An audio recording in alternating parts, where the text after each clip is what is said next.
billahi minasyaitonir rajim. Bismillahirrahmanirrahim. Alhamdulillah wassalatu wassalamu ala Rasulillah wa ala alihi washabihi man tabi'ahu wa wala.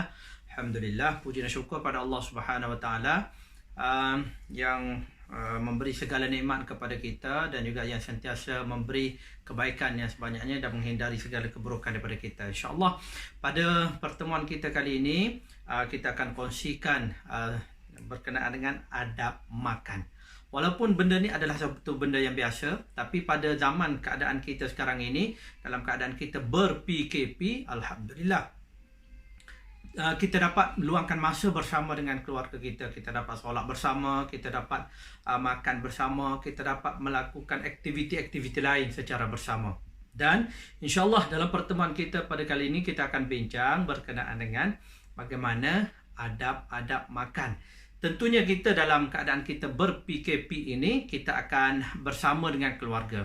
Jadi, bila bersama dengan keluarga, di samping kita dapat praktikkan apa yang disarankan dalam agama, kita juga dapat mengeratkan hubungan kekeluargaan kita. Yang pertama ialah adab makan yang pertama disebut oleh Salman Al-Farisi pernah bertanya kepada Nabi SAW. Kata Salman, "Wahai Rasulullah, saya baca dalam kitab Taurat bahawa berkatnya makanan ialah dengan membasuh setelah makan." Maknanya basuh tangan selepas makan. Nabi SAW bersabda, "Wahai Salman Al-Farisi, ya dalam kitab Taurat disebut gitu, tapi kita agama Islam, berkatnya makanan kita ialah dengan kita basuh tangan sebelum makan dan sesudah makan." Jadi kita praktikkan benda tu. Basuh tangan, walaupun apa sekalipun, basuhlah tangan. Nak makan sikit, nak pegang kuih ke, nak apa ke, nak minum sikit saja, apa saja kita makan bersama, maka praktikkan basuh tangan. Semoga dapat berkat. Kemudian yang kedua ialah dengan kita menyebut nama Allah. Bila kita sebut nama Allah, tidak bererti kita sebut nama Allah dengan panjang lebar. Bismillahirrahmanirrahim. Maknanya doa makan. Baik sahabat-sahabat, ada orang pertikaikan doa makan katanya daripada Kristian, daripada Yahudi, daripada apa semualah kan. Namun disebut Nabi ajar untuk kita baca Bismillah. Itulah doa kita. Baik, Bismillah tak perlu panjang lebar, hanya perlu Bismillah sahaja. Kalau kita makan ramai-ramai, kita hanya baca Bismillah. Itu paling pendek, paling kurang. Kalaupun kita baca doa makan, Allahumma barik lana fima razaqtana wa qina adzabannar, boleh ke tidak? Boleh. Tetapi yang apa dia? Yang kita nak tekankan di sini lah baca Bismillah, kemudian Allahumma barik lana. Yang penting apa dia? Baca Bismillah, lepas tu bacalah doa apa sekalipun.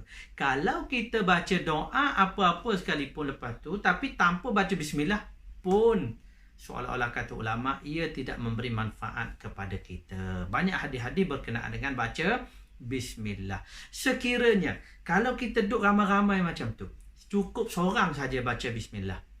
Cukup. Kalau nak baca masing-masing pun boleh. Tapi kalau seorang baca Bismillah dalam keadaan kita dah menghadap makanan, hidangan makanan, maka boleh aja. Seorang dah cukup. Baik. Sekiranya orang yang datang, setelah kita dah mulakan makan, dah baca Bismillah tadi, dah mulakan makan, kemudian orang baru datang, maka orang yang datang tu baca Bismillah. Ya. Dia nak baca doa lain, terpulanglah lepas pada tu. Yang penting baca Bismillah juga. Baik. Kenapa? Semua tu diajar oleh Nabi. Sebab satu kali Abu Musa Asy'ari dia makan bersama dengan Rasulullah. Dia kata rasanya sedap berkat makanan ni. Memang rasa seronok makan ni. Tiba-tiba selepas daripada itu, dekat nak habis makan tu, dia rasa apa dia? Dia rasa, wahai Rasulullah, kita rasa macam lain macam. Tak macam awal-awal kita makan tadi. Lalu Nabi SAW kata, ya, tadi kita makan dengan menyebut nama Allah. Tapi di tengah-tengah kita duduk makan tu, ada orang datang kan tadi. Bila orang datang, orang tu makan, dia tak baca Bismillah, menyebabkan kita pun tak dapat keberkatan. Jadi maknanya, kita sama-sama nak dapat keberkatan bersama dengan keluarga dalam bab makan ni, baca Bismillah. Seterusnya, makan menggunakan tangan kanan.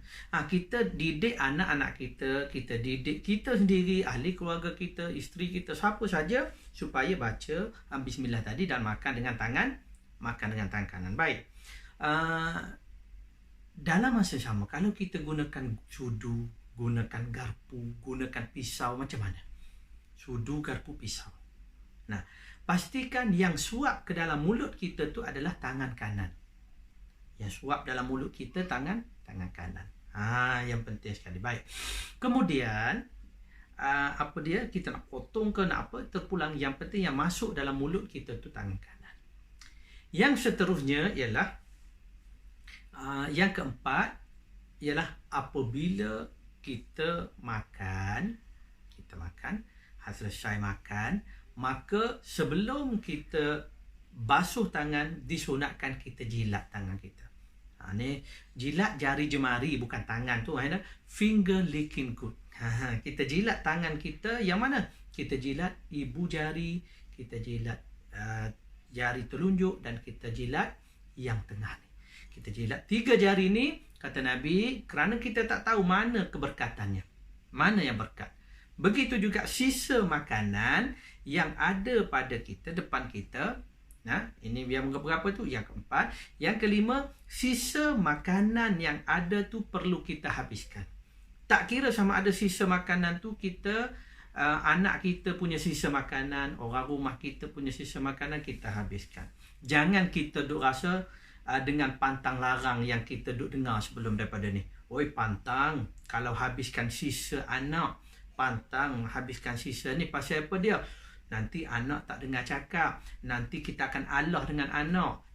Dalam Islam tak ada istilah tu. Yang penting kerana Nabi sebut la yadri ayyi ta'amihil barakah. Dia tak tahu makanan mana yang berkat, dan dia tak tahu portion mana yang berkat dalam makanan dia. Sisa makanan yang dia makan tu kadang-kadang dia buang. Yang tu Nabi kata tak tahu yang mana makanan kita yang diberkati, makanan mana, portion yang bahagian mana yang kita dapat berkat. Oleh sebab itu, habiskan sisa makanan yang boleh dihabiskan. Kalau sambal belacan, sambal apa semua, cili apa semua yang tak boleh dihabiskan, itu tak payah habiskan. Yang tu memang tak habiskan pun tak apa. Tapi makanan nasi dan sebagainya tu habiskan. Begitu juga sisa roti ke apa ke mi ke, habiskan. Baik. Setelah jilat tangan, maka seterusnya kita basuh tangan kita selepas daripada kita makan. Kenapa? Sebagaimana walaupun apa yang kita makan tu berbentuk mungkin biskut, kita makan kuih saja, kita makan apa saja, maka basuh tangan selepas daripada itu. Kerana apa dia?